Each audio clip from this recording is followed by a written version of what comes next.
Inside Story Uganda, real source of political updates. Zonna ku mikutu gyaffe gyonna eja Next Media n'emirala egiri wano munda mu ggwanga n'ebweru waalyo byonna gye biri genda embeera ejja kutambulira ddala bulungi. Tunulira ebigenda mu maaso mu ggwanga, tandise na nsisinkano ya president n'ababaka tugimaliriza. Njagala tugende ku fujjo eribeera mu bululu nga tukigira ddala ku byali e Kawempe by election ne tukireeta mu kyetwalabye mu kamyufu ka NRM, atukikwasaganye n'ekyo ekisuubirwa okujja mu kalulu ka bonna ak'omwaka ogujja, at least nga tukozesa bino ng'ebyokulabirako. Honorable Liyimbazi Nalukoola, ndowooza nga nti gwe omu ku ba victim b'effujjo mu kalulu sibeera mukyamu. Toba mukyamu. So ki kirina okukolebwa mu mbeera eno nga tugenda mu kalulu ka bonna okumalawo ebikola bwe bityo? Okusooka kwa byonna nzikiriza nsooke nkuweeka background katono nnyo nkubuulira ekiyinza okukolebwa. Ekisooka, abaatukolera ssemateeka ya 95 baalaba ebifo bye baali bateekateekera abalala okutuulamu abanajja, nabo ne babyagala. Balina ekyabwe ng'abantu nabo kye bayagala okusigazaawo.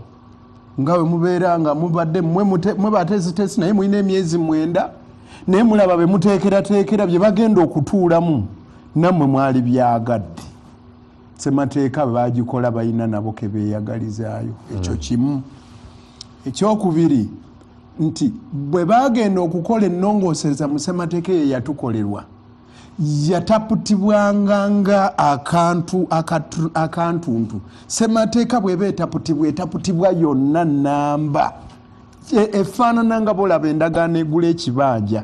Bwe mwongeza ebbeeyi kibadde eky'emitwalo 5 n'okifuula kya mitwalo 7, oteekwa okutunuulira n'akatundu akalaga ebbanga kiwe olina okusasulira.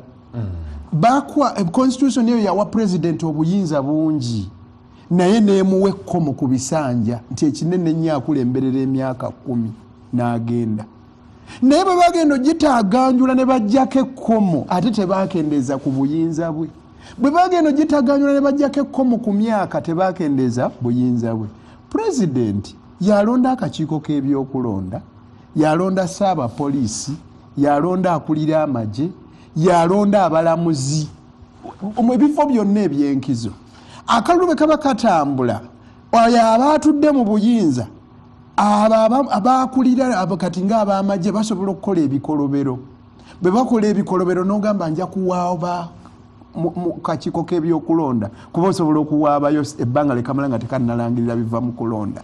Naye nga nayo ye yakalonda. N'ogamba bwe kaba tekankoledde bulungi nja kugenda eri omulamuzi. Naye nga naye ye yamulonda. Oba onfuna? Parliament nebayisa. Kati Parliament ebayisa, naye era ogenda okulaba nga gye mwayita okuleeta abo abajja mu Parliament nga era aba abateekerateekera era ye yakola ki? Ye yabalonda. Kati ate ye najja nga tavaako. Kati gigenda kuwera myaka 40. Kati bw'otunuulira Constitution article y'e212 egamba nti poliisi yerina obuvunaanyizibwa obusooka mu kukuuma abantu n'ebyabwe. N'akakiiko k'ebyokulonda ke kalina obuyinza okuyita ani abaakayambako mu kukuuma, kayita poliisi. Naye ate bw'osoma article y'e212 egamba nti poliisi esobola okuyita banne ne bagiyambako. Obategedde ng'aba Uganda prisons. Naye bw'otunuulira akalulu kati ng'ak'e Kawempe akaakaggwa, ab'amagye ate beeyita mangu nga n'aba prisons tetunnabalabako. Bwe tuba tugenze mu kalulu akaawamu general elections, poliisi bw'eraba nga bigiyinza etera kuyita ba prisons. Twalina akalulu nga si geno wabula nga by election mu constituency emu emiruka 9, naye poliisi twali tusuubira nti n'abamayinja agawerako baali badde basobola okuba nga buli omu bamutadde ku polling station, naye twafuna bajjaati. Ontegedde? Kiki ekyo ekyayinga poliisi eryoka etuuka okubanga abajja okugiyambako si ba constables aba bulijjo wabula bajjaati? Kiki ekyayinga poliisi okubanga UPDF yali esobola okutuleetera zimmamba emmundu zino zikatuse ez'omutawaana abasajja baayo abalwanyisa bannalukalala? kiki ekyavaako amateeka googera kiguli munnamateeka anti byebiri byenkugambye amateeka gaziyiza ebitongole by'okwerinda birala ogyeko poliisi oba poliisi tesobola kukolagana bitongole byakwerinda birala mu kumalawo mivuyo mu bululu. Webale nnyo kati kyembadde nkugambye luli nti mu general elections tufuna poliisi nga yeetukuuma ng'ekyokulwanyisa ekinene erina batuuni bw'eba ekyayagala abagiyambako ba constables n'enoonya aba Uganda prisons ku mulundi guno mu by election yokka amagye geeyita poliisi ey'eggwanga lyonna etayina general elections naye by election lwaki twalibadde tulaba UPDF kyengezaako kulaga nti waliyo omukono omulala ogusukka ku electoral commission nga magye bakwata mundu abajja ne balumba mu byokulonda kwaffe na bwe kityo tetulina bigonjoolo okujjako ekigonjoolo kiryawa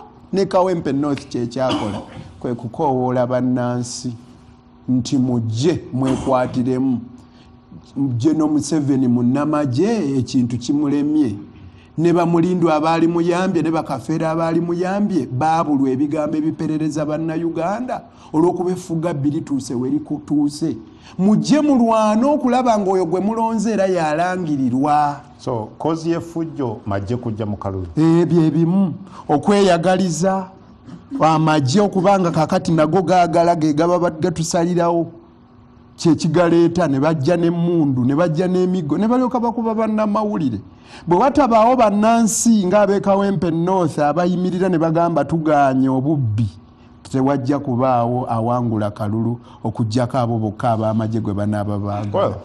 Bwamulindwa bwewulira ebintu bino binakuwoza kanso byayogera mu ekibiina ekiri mu bukulembeze kibateekako kubeera nti state mugikozesa okutuukiriza ebigendererwa byammwe ng'ekibiina magye police mubissa wano kubayambako okulwana entalo z'ebyobufuzi which is very unfortunate if you actually do it. Kakati alamentinze nnyo ekibuuzo kyabadde nti tukole ki nzikaanya n'abantu nti kyetuyinza okukola ab'ebyokwerinda bafune we bakoma mu kalulu konna. But in the first place kyekiba kibaleeta balina okujja okukuuma embeera amagye Kawempe gye yali poliisi yali tesobola amateeka ab'ebyokwerinda bw'olaba nga kiyitiridde oteekawo bonna abantu ba Katonda babeere balamu ekyo tekirinaako buzibu. So poliisi yalemererwa okuwa protection abantu poliisi y'eggwanga nze simanyi kubanga command because you see we need to look at that also Mr. Mulindwa mukulu waga nti really constituency emu yokka National Police Force poliisi y'eggwanga lyonna nti yalemererwa to the extent nti yali erina okuleeta abajjaati n'ab'ebitongole brother ne b'ofiisa b'amagye n'ebitongole ebirala mu kalulu. It seems to say that was not necessary. Kyenjagala omanye kiri bwe kiti nti ebitongole by'ebyokwerinda bye bituula ne bisalawo wano weetaagawo ki.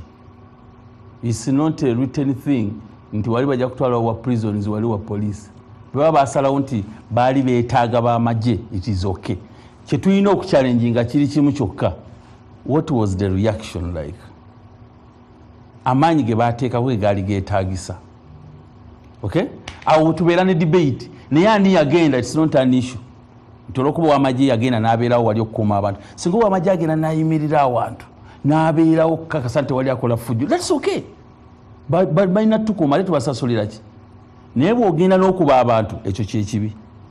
Ekyokubiri about our laws electoral laws ezogera ku police okubeera nti yeyina okubeera mu bululu buno but also nti if it deems it fit esobola okuyita other sister security agencies but nga yo yetekinze lead mu bululu bwe tuzze tulaba obumu you don't see police taking lead but you actually see ab'amagye n'ab'ebitongole ebirala nga be bali security esoma embeera kyekikulemye okuteeka mu bwongo osoma embeera noga nti wano embeera eri etya njala okkiriza oba ogaane UPDF is stronger than Uganda police nti woogitadde wensobola okuteeka abapoliisi 5 nsobola okuteeka wa military omu and they perform the same duties nolwekyo ebyo bo be bamanyi kyekigira naye nze kyambali njala okugendako kibadde nga sinaba kuwa solutions omukulu akaabye n'agamba omanyi pulezidenti yalonda IGP ate yalonda n'akakiiko k'ebyokulonda kakati awo bennyino yakyali mupya mu parliament naye obukiiko buno bwe tubakwasa kosase paaka local government biki mbu bakoze nnyo olwokuba twabakwasa bannopwe babikolamu saamunyumiza wano ne mugamba nti ye teyaliiwo kale ne mbagamba nti twafunako ripooti ya kosase nga honorable Abudu Katunto we FDC mwabo bakaija nga ye ssentebe naye nga n'abenaale bakwata ku mutwe bagamba biro byebituufu nga nabo babyewuunya naye nga bannaffe awo be bali ni charge nabo bye tubawa bibalema oluusi ebintu ebiba biganyi saagala tulowooze nti biba biganyi bwabaawo ensobi tulina okuba gavumenti naye abantu abamu balina ne weakness as individuals nze sikkiriza nakuba muntu naye ati waliwo n'omuntu akubika nga ye kennyini olaba awaayo embeera ye abasajja nze omusirikale nantunuzaamu omuggo nga nkuviira gunkube nga bwenziruka naye eriyo abatagitya mbwokuba bode ya known by defiance naye defiance eno ekosa muntu waffe wa bulijjo bakayija bwe babasiba bafuna ne TV mu ruumu zaabwe luzira naye waliwo omuntu wa bulijjo gwe bajja okusiba bavunanyizibwa ku ffujjo erikolebwa mu bululu bano bennyini nabo bennyini oluusi bakikola nekyo kyenjagala okugamba nti naffe kennyini ng'abantu mu bibiina byaffe mwe tuli tuddemu ak'obuntu ekyo kimu ekyokubiri bannani members mu bibiina ebitabakwatako muve mu byabufuzi byabwe kati ffe erimu ku ffujjo twali nalyo mu kalulu lyakoleddwa bannuupu abo nti tulina constituencies ze bamanyi nti bwabaawo mulindwa ne sekitooleko mulindwa ye munafu bazzenga ku kifo nga baagala kulonda ffe era awamu baregistra abadde overpowered balonde mulindwa omunafu sekitooleko aleme kuyitamu akuba akatukola ku luli muve mu kalulu kaffe bwe baayo n'abeenaalemu abakikola nabo bakiveemu tukirekere bali bennyini ekyokusatu tuyiga okukkiriza nti tuwanguddwa buli muntu ku levo ye kkirizaako baba bakuwangudde ng'olaba kituufu yimirira ogambe mutuufu bampangudde kanninda ogunaddako naye bwe taddemu kulowooza ekyo nga biseera golooza abantu abamu bawagizi baabwe soft landing naye ng'akimanyi mutuufu akalulu kamukubye naye ateekawo embeera ekuwa essuubi kangene petitioning naye ng'akimanyi tagenda nakugira ze petition ebisatu mu ekinaana bye tulina nakyo can we learn to concede defeat ekirala muffe nga kati nga NRM kimwe kizo tuyamba okumalawo effujjo lino erikolebwa register yaffe updates zibeere annual era ekyo nja kukyogera ne munda eri muffe nibategeeze nti buli mwaka ebaayo abaana ababaweze 18 tubawe omukisa abaagala okuyingira mu register naye buli tutwala akadde nga tetukola update netugireeta ku myaka ebiri egisembayo mu kulonda oba oli awo wabaayo betulekayo nga ne namba zinyi naye nekisembayo sebo kigamba twagala eggwanga lyaffe okusinga bwe tweyagala omulidde wana andaza akyogere enfunda nyinyi kyalina okutya bwemuba nga musobola okuba neffujjo eriyitirivu ennyo internally mu kibiina kyammwe what will happen mu kalulu ke tugendamu nga muyina se ku magye muyina se ku poliisi muyina NRM effujjo limwoleseza temugenda tutwala eri mu kalulu kabonna atiira bwereere kale tuli mu mpiira gya kyani wano bwe muba musamba nga mulwanira ennamba ani anaabeera mu ttiimu mwenna mulwana naye ttiimu bwemala okukolebwa nti yegenda okukiikira Uganda nga mwenna mugiwagira ffe tebateekawo embeera embi naffe tujja kubeera balungi gye bali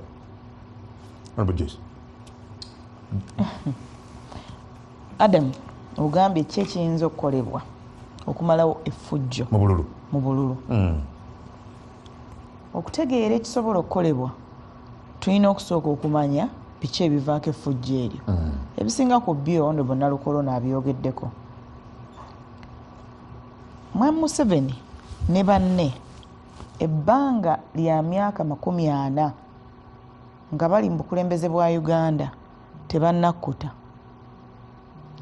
era mu kugezaako okwagala okusigala nga beewaŋŋamya ku bannayuganda bakola buli kimu kyekivaako effujjo kuba bw'oba tonna bakutegeera kikivaako ffujjo oyinza obutafuna solution kakati solution esooka ffe nga bannayuganda kutandikira ku bali wano kutandika ku mulindwa paka kugwe Adam okukakasa nga Mwami Museveni ava mu buyinza bwa Uganda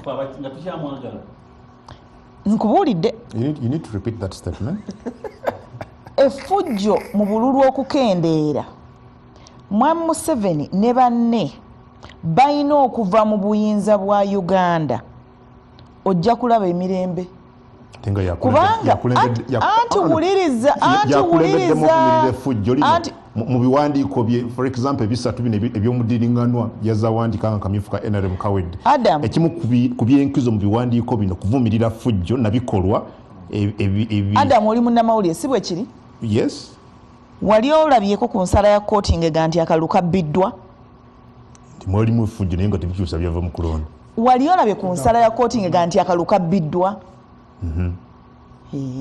bw'oba nga wali okirabyeko the same person gwe baga nti abbye akalulu era azze awandiika tekitegeeza nti omuntu bw'awandiika n'agamba nti bambi simanyi temukola fujjo era alivumirira nti kitegeeza ye tajja kukola ki nkubuulidde nti ekivaako effujjo lino be bamulindwa nga bakulembeddwa omukulembeze waabwe okufiirawo ennyo okusigala mu buyinza ekyo kyekiwaliriza amagye kyekiwaliriza poliisi kyekiwaliriza abali mu kakiiko k'ebyokulonda oteekawo embeera evaako effujjo so nga singa babadde baamusa obuyinza bannayuganda basinga obungi n'abemulugunya bandibadde emitima gibali wamu kubanga embeera bagikooye so ekyo kyekiri ku ntikko ekisookerwako ekyo nga tekinnaba kubanga tekinnaba kuba waliwo ebintu ebirala bingi Adam bwe tumala akalulu sayike eno abali mu buyinza babeera bakimanyi nti sayike endala ekola ki ejja era nalabye ku mabaluwa gennyini goyogerako n'okwogera kwa Mwami Museveni ng'agamba ku luno kulonda kwa tekinologiya biyima bikalimagezi era bwe twabadde mu parliament Honorable Norbert Mao Minister avunanyizibwa ku ssemateeka n'agamba nti basaze nabo bajja kuleeta ebyuma bimeka bibiri ku buli polling station nga bazudde nti amanda gayinza obutamala okumalako olunaku lwonna therefore bajja teekawo bimeka bibiri kyokka amateeka oba enkola oba regulations ezisobozesa okukozesa tekinologiya oyo tannagaleeta nominations zanga 16 ne 17 eza presidential local government 3 in just a space of 1 month naye nga regulations ezo tezinaba ki kujja tekinologiya oyo tewali amanyi ali tested atya tekinologiya kikaaki simanyi oba ntegerekeka kubanga ebyo nabyo byebimu ku bivaako effujjo litandika litya effujjo terijja buzi nti oli ava eri buvi n'agwa munne malaka nti oli ava buvi eri n'akuba omuntu omulala wabeerawo embeera evuddeko kati muli ku polling station line ekyali mpanvu bagambye ekyuma kifudde abantu nga batandika okwekyanga so naye nga for the last 4 years mubadde mukimanyi nti akalu kakola ki kajja ekirala waliwo amateeka agaliwo okussa mu nkola amateeka ago Honorable Nalukoola abadde agezaako okukyogera ku nkola ey'okukuuma eddembe mu kulonda ani avunaanyizibwa nti ani avunaanyizibwa ku byokulonda nti electoral commission kyekiri muteeka nti ye ekolagana nani nti ne poliisi di amagye lwe gayingirawo nga poliisi eri overwhelmed kakati poliisi yali overwhelmed ekawempe ewa Nalukoola bwebanga esobola okubeera overwhelmed ekawempe mu constituency emu egenda kukola etya mu general elections okiwulira ne bwogenda bugenzi kubanga toyogedde kaluka mugambye effujjo mu bululu walabye akalu akabadde Sembabule wakalabye bulungi ne katuuka nga munnamagye yawa n'ebiragiro registrar nga munnamagye yawa ebiragiro ng'abiwa n'abamagye abalala and guess what kubanga ono ranka ye ya waggulu abali wansi we they only take orders ey'ensonga nkulu nnyo ey'abannamagye okuva mu kalulu nkulu ddala kubanga yonna gye babadde olabye ebibaddeyo, because at the end of the day bw'obanga oli ali ku lower rank ono ali waggulu wamu ekiragira n'akola atya oda ni oda ayina kugenda nayo ate kakati akola atya gondera bugondezi. So ebintu ebyokukolebwa biri awo. Ekisembayo ekiddirira ekisembayo bannayuganda okwekunga ffenna okugaana effujjo lino. Bannayuganda ffenna okwekunga okugaana effujjo lino, okugaana okukolebwako effujjo, okwerwanako okulemesa effujjo lino, kubanga singa bannayuganda tetukola ekyo effujjo lyakweyongera. Wambuza biki ebirina okukolebwa? Ekisembayo ku birina okukolebwa kye nasookeddeko. Bannayuganda Uganda egenda kufuna obuweerero nga Museveni ne banne. Well, Honourable Ssekitoleko, do you agree with her submissions? Ekisookera ddala nawulidde Honourable Nalukoola ng'ayogera, naye ffenna njagala tukkiriziganye nti President ow'ekiseera ekyo oba President Museveni oba eyaliko oba alijja ne bw'aliba Honourable Kyagulanyi nga ye President, God forbid, bw'obanga oli kiriza akazindaalo kange kasita ali wa President nga naye ali mu kalulu aba akyavunaanyizibwako okukuuma eddembe n'obutebenkevu bw'eggwanga, nga yeeyambisa buli kimu, amateeka, poliisi, aba prison n'ab'amagye. Kituufu nga Honourable Nalukoola bw'akitadde nti ssemateeka alambika kiki ekisooka kinne waakyo era kino kijja ddi. Ate nzikiriziganya n'ebyo, nze omu ku bateegomba kusoosowaza magye kubeera mu kalulu. Naye kaakati gwe weebuuze amagye gano gaatandika gatya okujja? Nze we nakulira okutandika okutegeera ebyobufuzi, akalulu kakuumibwanga abapoliisi ate tebaabanga na mmundu abasinga obungi. Nzijukira nga tugenda towards kalulu baayitanga n'abavubuka ku byalo abeegomba okufuuka ba constable bagende batendekebwe wiikisi 2 oba 3 bagende bakuumwa akalulu nga babawa batuuni bino ebigga ebimpi. Abantu abo we baakuumanga akalulu. Akati ekiseera kyatuuka nga naddala aba opposition nga tebakyatya abapoliisi. Njogera aba opposition kubanga ebiseera ebisinga naawe okimanyi nti abapoliisi babeera nnyo ku ludda lwa gavumenti. Ekyo si kyankiso. Kakati abaagala okubatagula babeera mu opposition. Kati aba opposition bo gye bayita resistance baatandika okufuna obuvumu obulumbagana abapoliisi abakuuma akalulu. Bwe baakuumanga baabuwe tebaayina ki mundu. N'abasinga baali babamanyi nti oyo omuvubuka abadde wali yakayingira wiikisi 2 baamuleeserwa kano kalulu ng'amanyi ne bwamugwa mu bulago si mutendeke kimala. Kugambye President akyayina obuvunaanyizibwa okukuuma obutebenkevu. Kati tasobola kulaba wa poliisi ali mu kyambalo ng'ataagulwa akati n'asirika nga bwe byaliwa ebyo. Ekiseera kyatuuka kambi kumalireyo nga bwe byaliwa. Ngenda kuleeta kankuwe ansa nga bwe byaliwa. Because you see why I'm coming in. The most recent examples speak otherwise.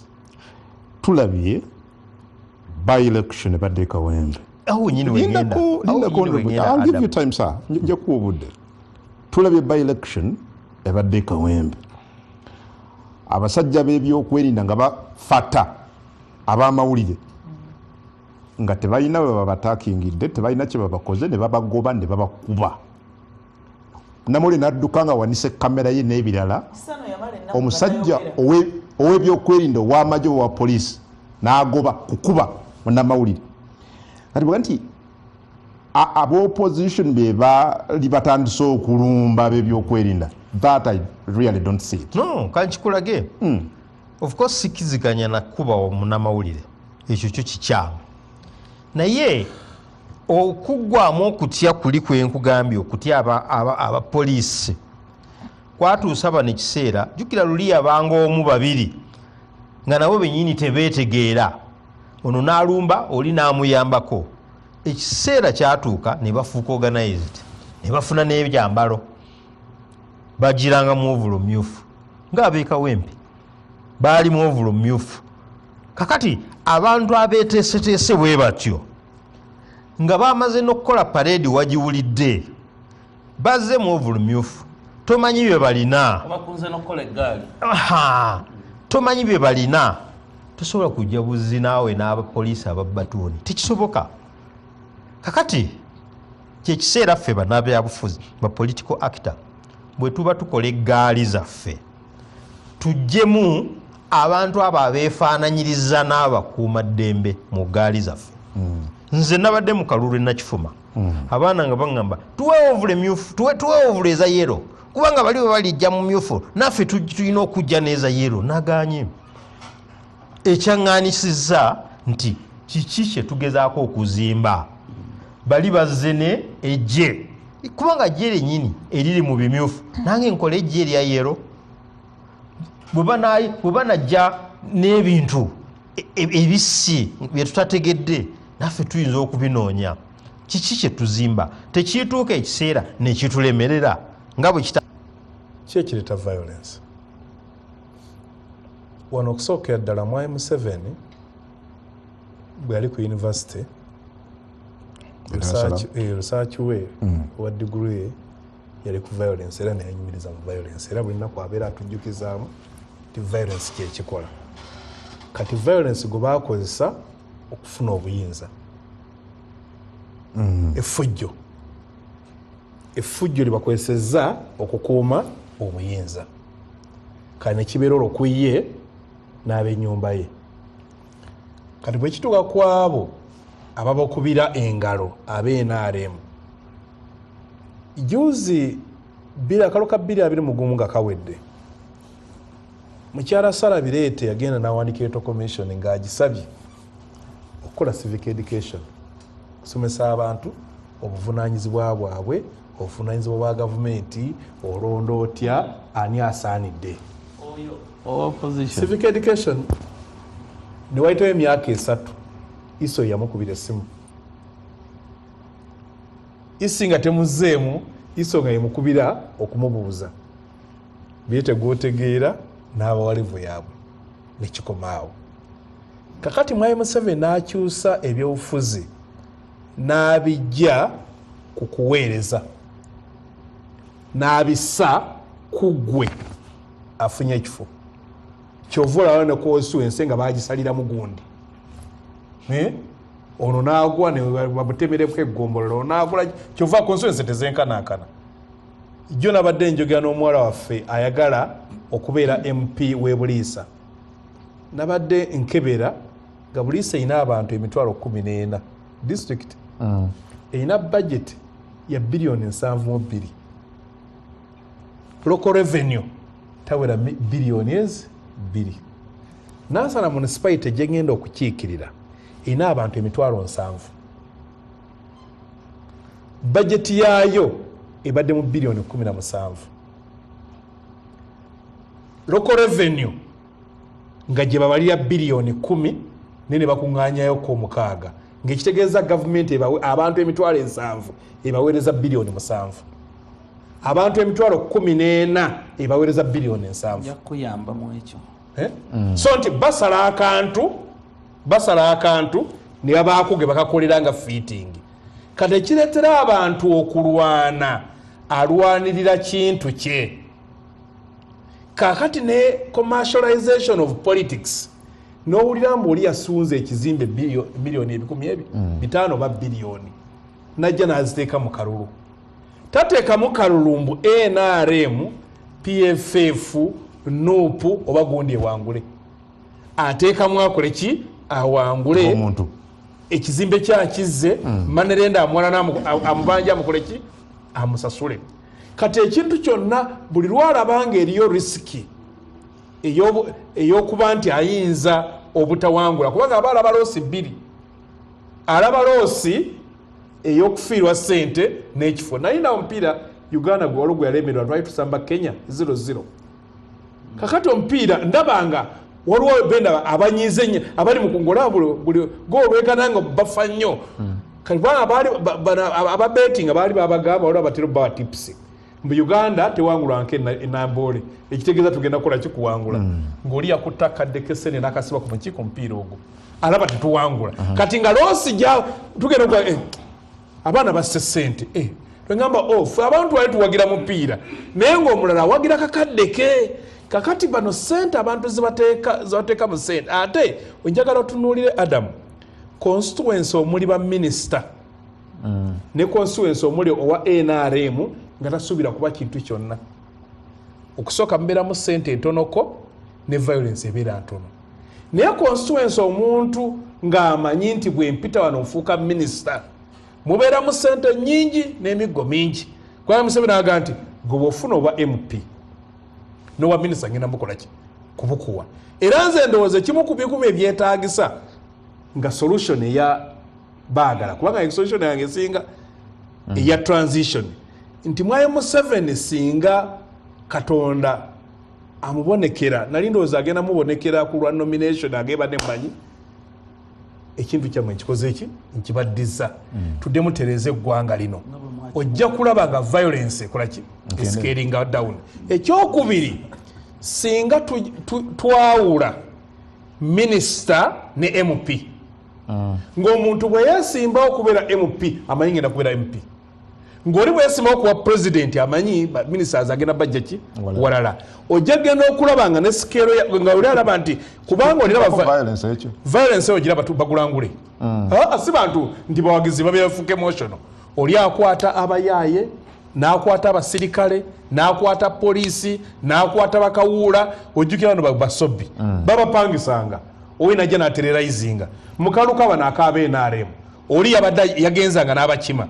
n'akkirizigana nabo baregistra mbu okulonda ku kyalo gundi kujja kubeerawo ssaawa 2 oba ku ssaawa 3 okulaa ku 4 kati gurupu emu gyaleese yejja neeronda ku kyalo ekimu nemala okukyankalanyawo nemala nebalonda ne bagenda kukiddako kati gurupu emu ng'eronda ku polling stations 10 bagenda okukanakana kozeki lwaki kubanga awagendawo okuyita wiisi n'okugenda okutta ekonome abantu ne balabanga emirimu emirala tegikyasoboka kuba nti income eri stable ne balabanga politics yali stable kati oli nadduka mu politics okujja okunyweza business kati n'abalala ekintu ekira kyengenze nendaba kuba omanyi ntera okwogera n'aba spendinga sente nyingi mu politics omusa lwaki oteekamu sente mpitaga nti omusala gwa parliament nange ngumanyi mutene naye kinteesaamu zino sente mbu akatabo ako okalaba bwe nkafuna bano balina naba MP atatula mu parliament ng'ebiseera abeera ku nnyonyi alina business ze nga kanaakatabo kamufula VIP kati akakola byonna ebyetaagisa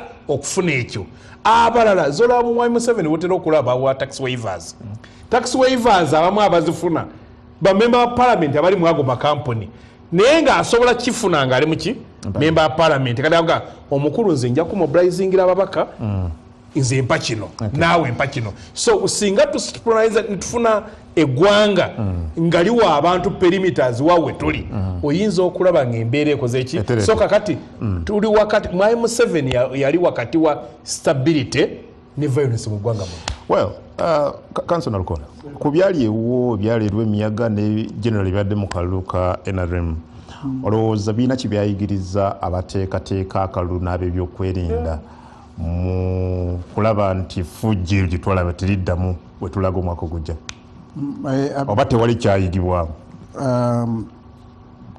bayize abali mu buyinza nga bakyabwagala bayizewa we balina okwongera amaanyi mu fujja eryo mpuliriza wano ababiri nga boogera ab'NRM banneewuunyisizza nti ekireeta amagye gayingire mu byokulonda NUP nti ne poliisi nafu nti NUP eyambala ovuleza emyufu mwafuuka amagye gennyini. Naye waliwo olw'omukaaga olumu General Museveni lwe yatwala empapula ze mwabambaza yero abaagenda ne babba ne balumba ne bakuba abantu nga bawekerako munnamagye oyo ow'enkofiira. Simanyi oba yalabayo aba NUP okuggyako bo, ndowooza bo bwe baawulira eggaali kye baategeera. Bwe baabadde bapakya mukyala Nabbanja oba MP tewaabaddeyo NUP wabula baabadde bo oba balina we baabadde aba NUP we mwabadde naye nga emikolo gyammwe abaamupakiza baabadde bambadde yero nga mwepakizeeyo. Kati abantu bano oluvannyuma lw'okuba nga akalulu kaabula bano abaaligenze baperereza akalulu kubanga politics tulowooza nti lukontana lwa birowoozo era ffe bwe tutyo bwe tujja tutegese. Naye abantu abo ndowooza baggwa ku General Museveni. Kati abantu be yasigaza bakkiririzaamu be b'amagye. Ab'amagye abo ajja basindika nnyo akyabaleeta kye baayiga. Kati waliwo netiwaaka ebba buli simu egezaako okukola kukwata okulaba kibuza ekyo kye baayize nti baakizudde mbw'osooka okuhandolinga mainstream media ne bitafuluma.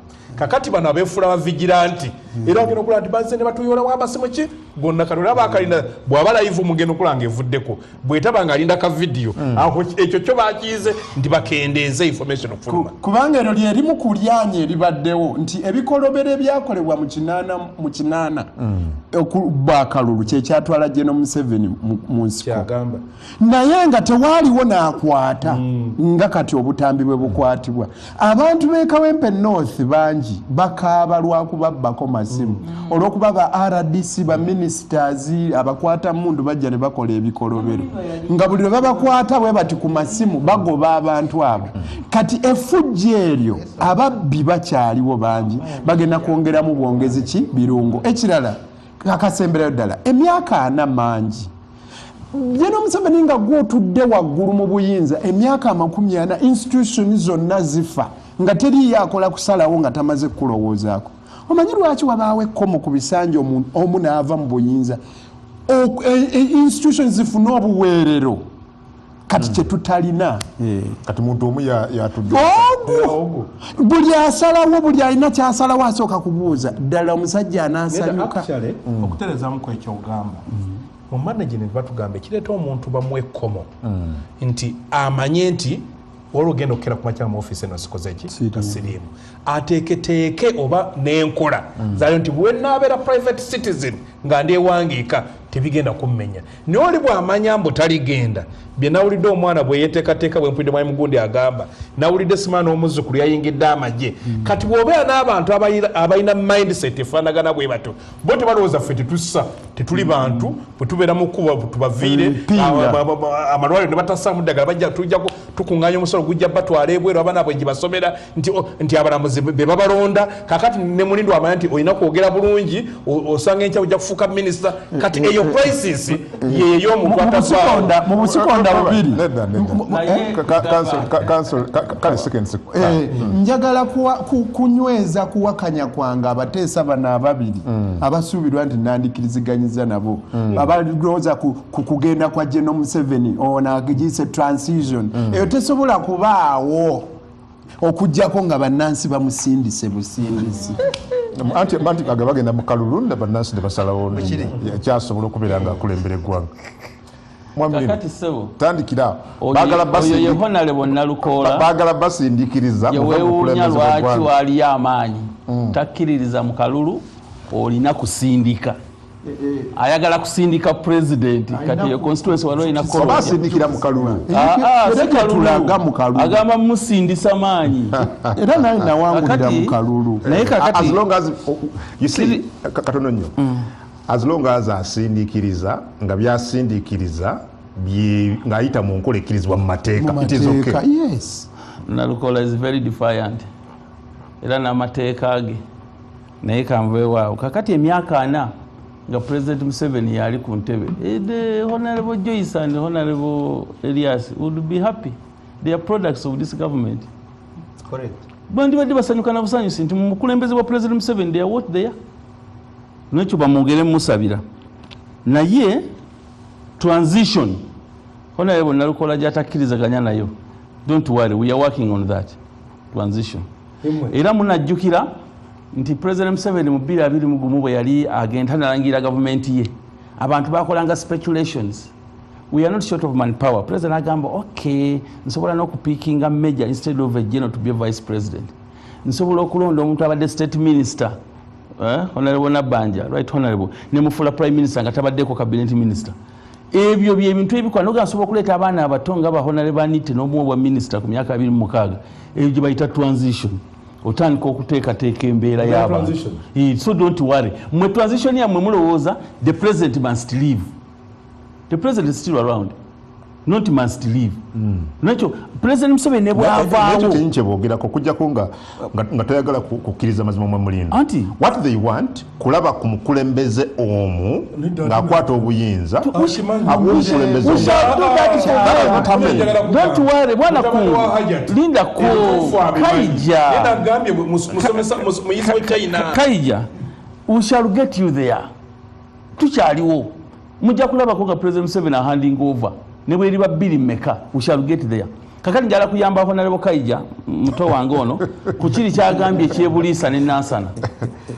Budgets za local governments ebyetaago byanjawulo nti bwoba wa Nansana ensimbi ezigenda okukola enguudo mulimu eziri managed by the central government nti olwo luyitamu lugende hoyima lwa government ya wakati ojja kusanga bo access yabwe ku mulago nyangu bali bakyasaba malwaliro. Ojja kwekanga amasomero mu Nansana byanjawulo okuzira kubuliisa omusajja atambuza amazzi agayimba ku muzindaalo ndeza amazzi ga 5 ndeza amazzi ga ago gamukaveera n'ebigambo byo Kaija obikkiriza wayiseewo wiiki. Kakati embeera y'ekibuga ky'e Nansana yali tukyalina bye twetaaga kuba nange mwempita nga nzire wange naye toyinza gigeraganya na district empya ey'ebuliisa eryali eddungu. Nakyo ne budget yawe bw'ebeera 70, I hope it is true kuba nakyo simanyi naye bw'ebeera ng'eri 70 billion against 17 nakyo kisoboka. Neze tuteeke Nansana labayo Kaija sente ze tubawo Nansana abo bazikozesa abanupu bazikozesezza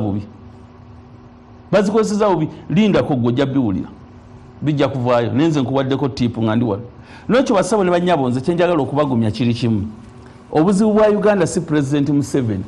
Era kyovula abazze nga bakaaba Museveni ajjagena Bakaija bakiyimba okuva 2. Kaija by now would be a director in UNRA. Yadduka ku mulimu omunene nnyo is an economist with master's degree mu Ivoyo. Ne bamugamba ngo Lobesi gyamugambye bwe tuwangula 2 oli minister wa byanfuna. Musajja n'asuulawo omulimu and I'm saying it here wuya kyegane kakati emyaka gimaze okugira batandise tukaabirira singa wasigalayo would be better now. Kakati temufaayo. Okay. Problem ya Uganda is not Museveni. The problem of Uganda is the opposition. Katugenda ku Afromobile omalirize. Atulaba ko NBS tugenda ko Afromobile kati but abamu ku basindisa Kasembus Ivan